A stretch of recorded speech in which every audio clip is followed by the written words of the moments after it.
खबर आपको दें, नवाज शरीफ को सजा सुनाने वाले एहतसाब अदालत के साबित जज के खिलाफ वीडियो स्कैंडल की इंक्वायरी रिपोर्ट मंजर आम पर आ गई है। अपडेट है आपके सामने, ये रिपोर्ट भी आप मुलाहिजा कर सकते हैं टेलीविजन स्क्रीन पर। इंक्वायरी रिपोर्ट की कॉपी जो कि 24 न्यूज़ ने हासिल की है। लाहौर हाई कोर्ट के जस्टिस सरदार अहमद नईम ने अरशद मलिक के खिलाफ 17 सफ़ात पर मुश्तमिल इंक्वायरी रिपोर्ट तैयार कर ली है। रिपोर्ट में कहा गया है कि मुल्जिम अरशद मलिक ने जुर्म का इतराफ किया और माफ करने की इस्तदा भी की है। साबिक नैब प्रोसिक्यूटर इमरान शफीक साहब हमारे साथ हैं। आपके वक्त का बहुत शुक्रिया इमरान शफीक साहब। Sir, Arshad Malik video scandal की इंक्वायरी रिपोर्ट सामने आई है जिसमें यह बात वाज़ेह तौर पर की गई है कि जराइम पेशा गिरोह में रज़ाकाराना तौर पर शमूलियत इख्तियार की गई है और ऐसा कोई सबूत सामने नहीं आया कि वाज़ेह हो सके कि उनको खौफजदा किया गया, हिरासा किया गया। हाँ, देखें, ये जो रिपोर्ट है लाहौर हाई कोर्ट की, ये बड़ी अहमियत की हामिल है। इस वक्त जो इस्लामाबाद हाई कोर्ट में नवाज शरीफ साहब की अपीलें पेंडिंग हैं, जिन केसों में सजा दी थी अरशद मलिक साहब ने उनको, ये मामला अब बहुत अहमियत इसलिए इख्तियार कर गया है जो इस रिपोर्ट की वजह से। इस रिपोर्ट में एक चीज बड़ी वाज़ेह कह दी गई है और जैसा कि पढ़ने में सरसरी तौर पर नजर आया है कि ये जो अरशद मलिक साहब हैं, इन पर मियां नवाज शरीफ साहब से, हुसैन नवाज से और नासिर भट्ट से वगैरह इस पूरे ग्रोह से मिलने के लिए कोई दबाव नहीं था। अच्छा, अगर उन पर किसी किस्म का कोई दबाव नहीं था और वो रज़ाकाराना तौर पर मिले और ये फाइंडिंग किसी आम तरफ से नहीं आई, लाहौर हाई कोर्ट के 7 मोअज़्ज़िज़ जजों ने जो इसकी तहकीकात की इंक्वायरी की है, उसकी ये रिपोर्ट है। और वो ये कहते हैं कि ये रज़ाकाराना तौर पर अगर ये मिलते रहें, इसका मतलब ये है कि उन फैसलों के हवाले से जो एक अरशद मलिक साहब का कहना था कि मुझ पर मियां नवाज शरीफ साहब और उन लोगों ने दबाव डाला फैसलों के बारे में, अपने बयान अल्फी में उन्होंने कहा, और बाद में वो ये कहते रहे कि मेरी मुलाकातों के लिए भी मुझ पर दबाव डाला गया और उसकी बुनियाद पर उन्होंने एक FIA में FIR भी रजिस्टर करवाई और एक बयान अल्फी इस्लामाबाद हाई कोर्ट में भी दिया, जिस पर वो उनकी वक़्त खत्म हो गई है। उस डिफेंस को जो अरशद मलिक साहब ने लिया था, उसको 7 मुअज़्ज़िज़ जजों ने लाहौर हाई कोर्ट के उसको खत्म कर दिया, उसको नाकाबिले तस्लीम करार दिया है। बल्कि ये लिखा है कि ये डिफेंस इसलिए नाकाबिले कबूल है कि ये तो मरियम नवाज साहिबा की प्रेस कॉन्फ्रेंस के बाद जो है ये डिफेंस लिया गया है, जब उन्होंने तमाम इल्जामात लगा दिए थे। और तो इसलिए अब इस जो केस का रुख बनेगा उसमें एक चीज तो बिल्कुल वाज़ेह है और वो ये है कि इन फैसलों को करते वक्त अरशद मलिक साहब पर जो एक्यूज्ड हैं उन केस के, यानी मरियम नवाज, मियां नवाज शरीफ और उनकी फैमिली, उनकी तरफ से कोई दबाव नहीं था। अब जब उनकी तरफ से दबाव नहीं था तो इसका मतलब है अरशद मलिक साहब ने जो फैसले किए वो कैसे किए, किन बुनियादों पर किए, और फिर बाद में वो यानी अब जो एक दूसरा मौकफ है, बहरहाल उस मौकफ को तकबीयत मिली है और उसको तहकीकात उसकी तरफ होने की भी, जिस पर जो प्रेस कॉन्फ्रेंस हुई थी, उस प्रेस कॉन्फ्रेंस में अरशद मलिक पर इल्जामात लगाए गए थे, या जो वीडियो जो अरशद मलिक साहब की मुबैना अब जिसकी तस्दीक भी हो चुकी है, उस वीडियो में जो वो बातें करते रहे कि मैंने ये तो वो अब उस बात की तहकीकात की, बहरहाल इंसाफ का तकाजा ये है कि उसकी भी तहकीकात जरूरी है कि अरशद मलिक साहब पर फैसलों के हवाले से फिर दबाव किसने डाला था। ये बात तो साबित होगी कि एक्यूज ने नहीं डाला था, लाहौर हाई कोर्ट के 7 जजों ने कह दिया, लेकिन अब दबाव किसने डाला था इसकी तहकीकात नहीं हुई। बिल्कुल ठीक, सवाल तो ये हैं। इमरान शफीक साहब हमारे साथ ही रहेगा। सीनियर तजियाकार सलीम बुखारी साहब ने हमें ज्वाइन किया है। सर, आपके वक्त का बहुत शुक्रिया। सर, वाज़ेह तौर पर यह बात रिपोर्ट में कही गई है, मुल्ज़िम अरशद मलिक ये साबित नहीं कर सके कि उन्होंने अपनी मर्जी के खिलाफ तमाम मुतनाज़े काम किए। क्या कहेंगे सर इस पे?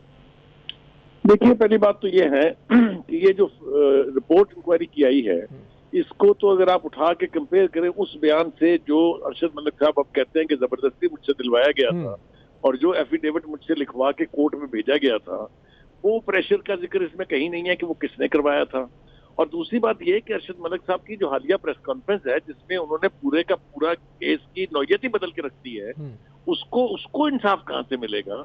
ये तो बिल्कुल डुप्लीकेट कॉपी है उन बयानात की जो बकौल अरशद मलिक साहब के उनसे प्रेशर के तहत लिखवाए गए थे, बल्कि ड्राफ्टेड बयान आए थे, मुझसे सिर्फ तकसीम कराए गए थे। ये सारी बातें रिकॉर्ड की बातें हैं। अब चूंकि अरशद मलिक साहब नौकरी से फारिग हो चुके हैं, उनके ऊपर कोई अब उस तरह का प्रेशर नहीं है, لہذا وہ تو یکسر ایک مختلف کہانی سناتے دکھائی دیتے ہیں. تو ان کی کہانی جو ہے ان کو انصاف دلانے کے لیے اس کے اوپر بھی تو غور و خوض ہونا چاہیے. اب تو وہ کہتے ہیں کہ مجھ پر نہ نواز شریف نے پریشر ڈلوایا تھا نہ مریم نواز نے ڈلوایا تھا. تو پھر پریشر کہاں سے آیا تھا؟ وہ جو پردہ نشینوں کے نام ہے وہ کہاں سے آئیں گے؟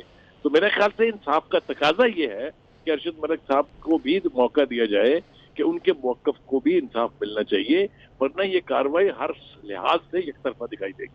بالکل ٹھیک ہے سر. ساتھ ہی رہے گا عمران شفیق صاحب، جیسا کہ سلیم بخاری صاحب نے بھی واضح کیا اس بات کو، جو فیصلہ کیا گیا ہے ظاہر ہے بہت واضح طور پر یہ رپورٹ میں کہا گیا ہے جو بھی چیزیں ہیں کہ ثبوت فراہم نہیں کر سکے ہیں، ہراساں کیا گیا، ان کو زد و کوب کیا گیا یا پریشر ڈالا گیا، ایسا کچھ ثابت نہیں کر سکے. تو پھر جو نواز شریف صاحب کو فیصلہ دیا گیا ہے اس پر کوئی آنے والے وقت میں اثر پڑے گا؟ غلط قرار دیا جائے گا، صحیح قرار دیا جائے گا؟ کیا ہوگا آنے والے وقت میں؟ بالکل جی. بات تو نمبر ایک بات تو یہ ہے کہ جو میاں نواز شریف اسلام آباد ہائی کورٹ میں اپیل ہے اس میں انہوں نے درخواست کے ساتھ اپنی یہ ویڈیوز جو ارشد ملک صاحب کی تھیں وہ لگا دی تھی بطور ثبوت کہ یہ فیصلہ کس بنیاد پر دیا گیا تھا. اور ان کا موقف یہ ہے کہ ارشد ملک صاحب کو کچھ اپنی نازیبا ویڈیو دکھی جس کی ان سے یہ فیصلہ حاصل کیا گیا. ارشد ملک صاحب نے اس کے جواب میں ایک بیان الفی جمع کروایا، موقف اختیار کیا کہ میں نے یہ ساری باتیں اس لیے کی ہیں کہ مجھے دباؤ ڈالا گیا تھا میاں نواز شریف صاحب کی طرف سے. لیکن جو ارشد ملک صاحب ہو چکا ہے وہ تو نہیں ہو سکا، اس کو بدنی پر مبنی قرار دے دیا گیا ہے. اب جو دوسرا موقف ہے میاں نواز شریف کا جو ان اپیلوں میں ہے، جو درخواست کے اندر موجود ہے، جو انہوں نے لگائی ہے، وہ سٹینڈ کرتا ہے، وہ ہو گیا ہے، وہ اپنی جگہ پر آ گیا ہے کہ بھائی ارشد ملک صاحب کا کہنا یہ ہے کہ ان ویڈیوز میں کہ مجھے میری نازیبا ویڈیوز دکھا کر جو ہے مجھ سے یہ فیصلے حاصل کیے گئے ہیں. تو اب اگر وہ موقف سٹینڈ کرتا ہے تو یقیناً وہ اس بات کا مطالبہ کریں گے کہ اب ان کی تحقیقات بھی ہوں، اس کو دیکھا جائے اس ایلیمنٹ کو، یہ فیصلے کیسے لیے گئے تھے. تو بہرحال لاہور ہائی کورٹ کے فیصلے کے بعد ان اپیلوں پر ضرور اثر پڑے گا، اور وہ اثر یہ ہے کہ ایک طرف ارشد ملک صاحب کی جو باتیں تھیں، جو ڈیفنس تھا، وہ ختم ہونے کے بعد اب ایک طرف کا بہرحال ایک سٹرونگ ان کا ایک بن چکا ہے سٹینڈ. اب اس سٹینڈ کو ویریفائی ہونا ہے، وہ دیکھیں عدالت اس کے بارے میں، چونکہ اپیل واضح ہے. اب ان کی درخواست پر اسلام آباد ہائی کورٹ کیسے اس کو لیتا ہے، اس پر سپریم کورٹ نے بھی ویسے اپنے فیصلے میں کچھ ڈائریکشنز دے رکھی ہیں اس ویڈیوز کے بارے میں اور ان چیزوں کے بارے میں. اسلام آباد ہائی کورٹ کو ایک فیصلے میں ان کا بھی اثرات دیکھے جائیں گے کہ اب اس کو کیسے لیا جائے گا. بہرحال یہ چیز ایک ویریفائی ہوگی ہے کہ جو ویڈیوز ہیں ارشد ملک صاحب کی، وہ جس میں انہوں نے اپنے اقرار کیا ہے کہ میں نے کن بنیادوں پر فیصلے کیے، وہ تصدیق ہو چکی ہیں، وہ جھوٹی نہیں ہیں. وہ جب تصدیق ہو چکی ہیں اور ایک جج کے منہ سے یہ ساری باتیں نکلی ہیں کہ میں نے یہ فیصلہ کن بنیادوں پر کیا، اور پھر جو انہوں نے بعد میں نیا ایک موقف اختیار کیا وہ ختم ہو چکا ہے، اس کو مسترد کر دیا گیا ہے. تو پھر جو ویڈیو میں ان کی باتیں ہیں وہ جب اگر سٹینڈ کرتی ہیں تو پھر ان فیصلوں کی بہرحال دیکھنا پڑے گا کہ اب کوئی وقت ہے کہ نہیں ہے، وہ انصاف پر مبنی ہے کہ نہیں ہے، اور وہ کسی دباؤ کا نتیجہ ہے یا نہیں ہے. اس ویڈیو کی روشنی میں بہرحال اب ایک سٹرونگ ایویڈنس ہے ایکیوز کے پاس، سٹرونگ ایویڈنس ہے. بہت شکریہ سابق نیب پروسیکیوٹر عمران شفیق، تجزیہ کار سلیم بخاری صاحب ہمارے ساتھ تھے. آپ دونوں کا بہت شکریہ. نواز شریف کو سزا سنانے والے احتساب عدالت کے سابق جج کے خلاف ویڈیو اسکینڈل کی انکوائری رپورٹ منظر عام پر آ گئی ہے. آپ نے ڈیٹیلز دیکھیں.